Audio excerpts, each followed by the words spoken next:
Okay, so if you're going to accept that Macbeth actually didn't really want to kill Duncan, right, and you argue that all those quotes in which he said he didn't want to kill Duncan show that he didn't want to kill Duncan, why did he do it? Right? So my contention here is that the magical elements of the play are much more significant than is often taken, and that essentially this play is a warning against the corrupting power of women. First of all, if you're going to go through this, right, first thing you have to accept, and this is, I don't think many people really debate this, but the extent to which this is true is really crucial. The witches, you have to accept these witches are real. Yeah, they're called Witch 1, Witch 2, and Witch 3. Now, if you, for example, if you're reading a science fiction script with spaceships and things, and there's one of the characters comes on and they're called Jedi 1, it's reasonable to assume that that character will have a lightsaber and be able to use the Force. If you're reading a Harry Potter story, somebody comes on with a magic wand on Diagon Alley, you're right, you're well within your rights to assume that that person has access to magical powers. You have to accept that these witches are real witches, and it doesn't matter whether the audience members believed in witches or not. What you have to accept is that within the world of this play, these witches are capable of performing real magic. And also, they open the play. They're central to the play. And if Shakespeare essentially is writing a play about ambition and opens the play with these magical characters who don't really have very much agency, they don't really do very much in the play. If you pretend that they aren't influencing Macbeth at all and they just awakened Macbeth's own ambition, you essentially, what's the point of having witches in the play? They don't really do very much. If Macbeth was ambitious for the throne already, they don't do very much. But if they're controlling Macbeth, it's different. And I think Shakespeare opens the play with the witches because they are central to the plot. They drive the plot. They're controlling Macbeth. There's this thing called a Chekhov's gun, right, which is a theory in drama by this guy Anton Chekhov. And the theory was, if a gun appears at the beginning of a play, it must be used by the end, or there's no point in having it there. You could argue that the gun might be a red herring, that it's there designed to make you think the gun's going to be used, but it's not really. But I think there is a very clear case of a Chekhov's gun.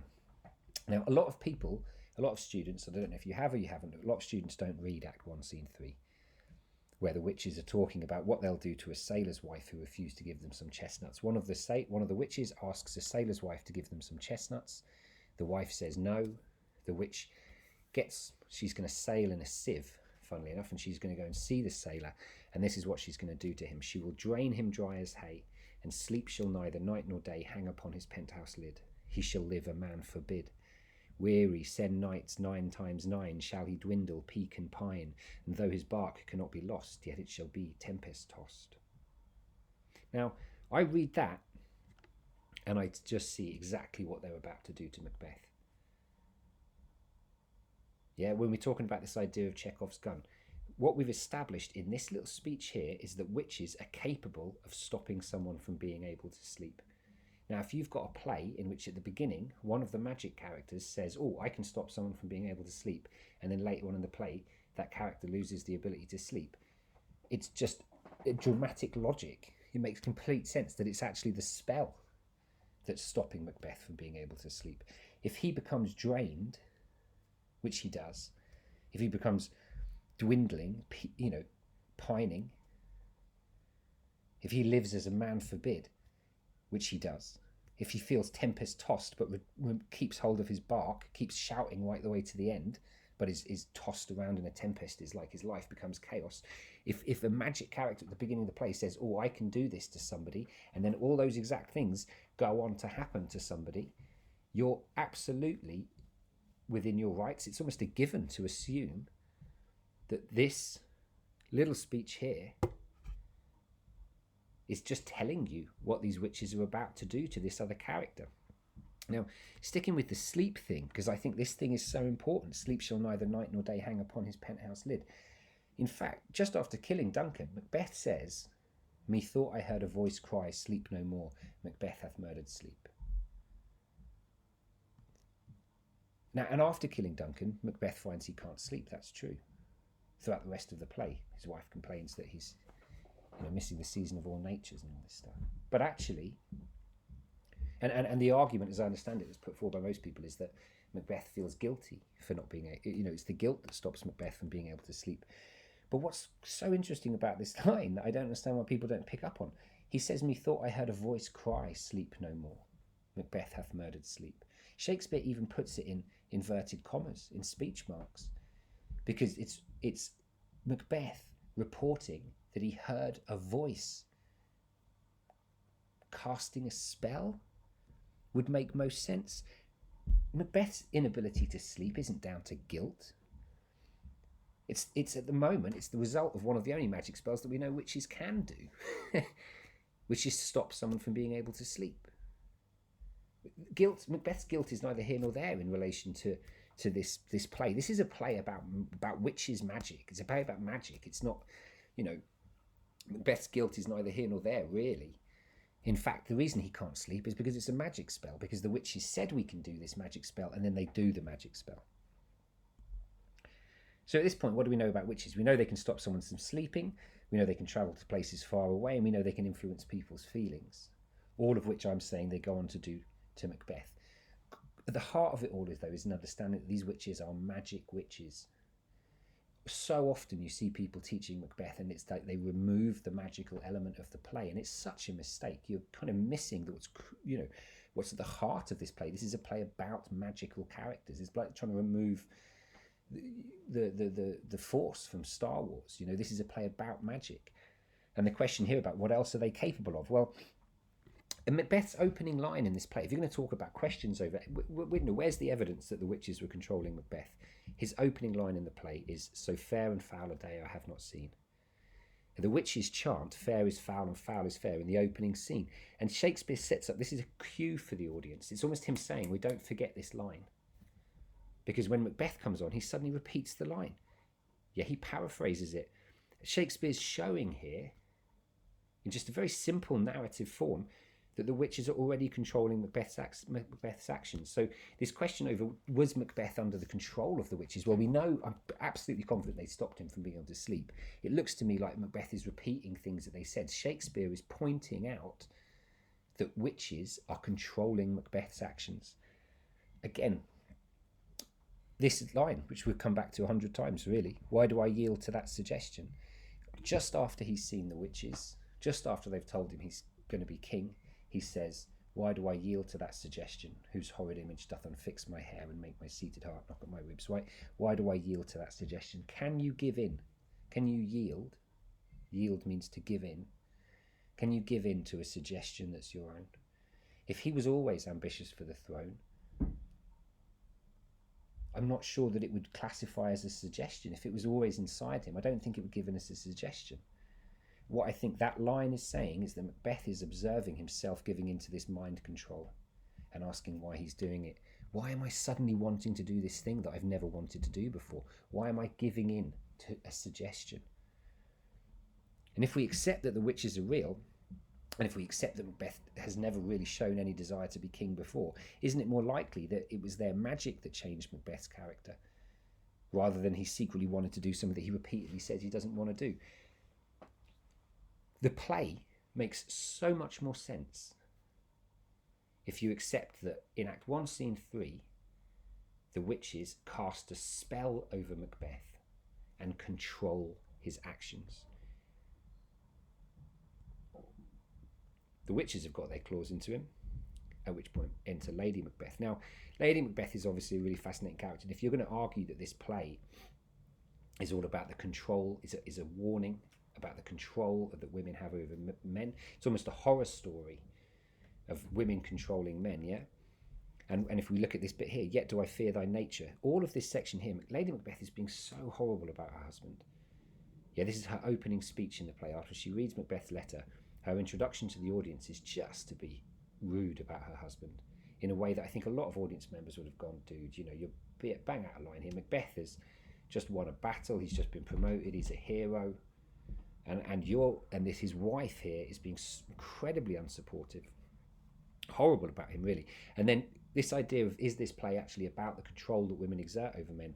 "Hie thee hither, come here, that I may pour my spirits in thy ear, and chastise with the valour of my tongue all that impedes thee from the golden round." It's basically saying, come over here and I'm going to tell you off. I'm going to tell you what I'm going to make you do what I want to do. This is a play about the control that women can exert over men. It's a horror story about for men who are afraid of women controlling them. I think it's a deeply misogynist play. And this line here, this section here, Lady Macbeth essentially horrible about her husband, then says she's going to control him. Now, inevitably there was a question over whether Lady Macbeth was a witch. I think first of all, this whole "come you spirits" speech, where she's asking for all these different things to come to her. We look at that slightly a bit later on when we look at Lady Macbeth's ending as well. I think if you've got a character appearing on in a Harry Potter film and they start talking about Vada Kedavra and stuff like that, you're within your rights to assume that they're a wizard or a witch. If you've got a character in a Lord of the Rings type film and they're dressed in green and they start speaking Elvish, you're within your rights to assume that they're an elf, unless you hear otherwise. Lady Macbeth's come on stage in a play in which witches feature as key characters, and she starts reading a magic spell.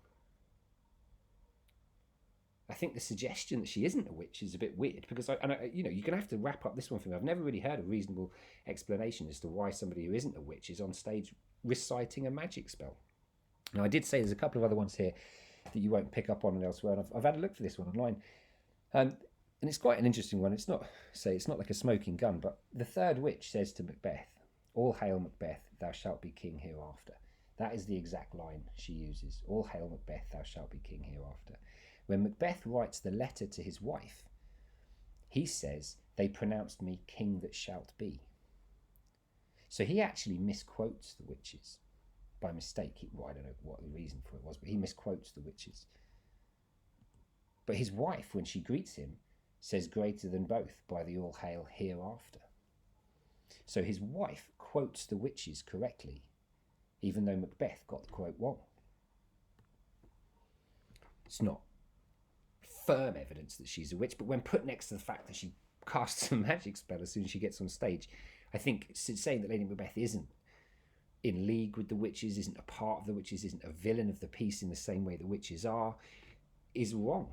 And if you look at Macbeth's position now, he's being magicked on all sides by these four women who've essentially got him cornered. And that's what this play is about. Macbeth has never displayed any ambition for the throne. He's just been bullied into it by four essentially magical characters who are forcing him to see this thing through. Crucially as well, I've seen, and I have actually read bits that say the moment when Macbeth suggested killing Duncan to his wife was done off stage. Now, there's a few lines here. Duncan's coming here tonight. Oh, when's he leaving? Well, Macbeth says, well, tomorrow, as he purposes, if he wants tomorrow, I suppose. And then Lady Macbeth says, "Oh, never shall the sun that morrow see." Macbeth has never said he wants to kill Duncan. And this idea that the only way he could have become king was if he killed Duncan is just not true. Duncan could have fallen off his horse. The witches could be seen as the future. Who knows? It's the 11th century Scotland. Duncan could have eaten a dodgy bit of food. He could have got an illness. People died for all kinds of reasons in 11th century Scotland. Macbeth doesn't have to kill Duncan. Lady Macbeth here very clearly comes out with the idea. And what I think is interesting as well, again, because Shakespeare wasn't writing a novel, right? The reaction of characters is often put into other people's mouths. Your Face, My Thane is a book where men may read strange matters. Macbeth clearly doesn't like this idea. He doesn't like the idea that they're going to kill Duncan, because his face becomes a book where men may read strange matters. He looks horrified. In the end, there is a separate video looking at one scene 7, which is obviously massively sort of crucial in terms of Macbeth's desire not to do it, but he does go ahead and kill Duncan. Now, what's interesting about the dagger sequence, why is it a dagger? Well, Macbeth was about to talk to Banquo as it happens. He has this kind of awkward conversation with Banquo, but Fleance is there, and I don't think they're particularly honest with each other. So Banquo's son is there, and I sort of feel like the characters are kind of slightly keeping things away from Fleance. Shakespeare makes it difficult for them to have an open conversation, but there's certainly a suggestion that Macbeth might be about to talk to Banquo. Macbeth's stuck in this abusive relationship with his wife. He's got these witchy dreams going around in his head, and there was a suggestion he was going to talk to Banquo. So the witches kick into an extra gear and they send this magic dagger. Now, what's really important about this understanding here is, so by this stage in the play, Macbeth has said he doesn't want to kill Duncan, but he's about to go and do this thing because he's essentially been bullied into it by the women in his life. Now, being the sort of play that this is a warning against allowing things like that to happen. So Macbeth has essentially lost his masculinity, if you will. Yeah, he's been dominated by women up till this point, and I think it's telling that a man who clearly prizes masculinity so highly is emasculated by, in a time when that would have been a real problem, by listening to all these women. And they send, the witches send this symbol of his masculinity, a phallic symbol, so it looks a bit like a willy, basically. And he follows this to Duncan's room, where he does the deed. Yeah, but this idea, this relationship between the role of magic in the play, you know, partially as Lynch partially sort of rests on this idea. Was the dagger a real magic dagger, or was it a hallucination from Macbeth? I think it's a magic play. This is a play of magic. So if you're watching again, I hate going back to it, but you go to a Harry Potter film, if something magical appears to happen, it's probably magic, because magic exists in Harry Potter world.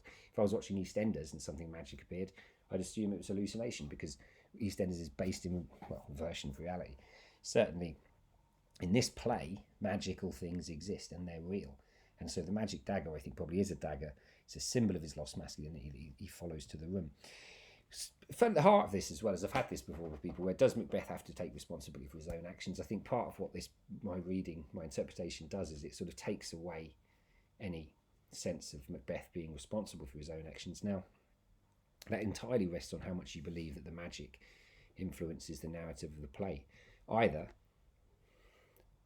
Macbeth was always ambitious, this is the traditional reading, Macbeth was always ambitious, he just didn't show it. And actually, he repeatedly showed that he wasn't ambitious. All those speeches, all the lines about, you know, if chance will have me crowned, chance can crown me without my star, I'm not doing anything about this. He was secretly ambitious for the throne, but Shakespeare never included that bit in the play, and in which case he does take responsibility for his own actions. Well, obviously B. Actually, the witches in this play are real, because they're called Witch 1, Witch 2, Witch 3. They're capable of magic, and they use their magic to make him do something which is completely out of character. Now, if you look at the structure that Shakespeare set up here, he sets up a structure in which Macbeth is proven to be loyal to the king at the beginning. He's proven to he repeatedly says he doesn't want to kill Duncan, but then he goes ahead and does something. Now, as soon as you implement, as soon as you bring in the idea of magic to that simple storyline, you've got to assume that it's the magic that does it. Macbeth didn't want to kill Duncan, but he did it. But this is a play where magic is real.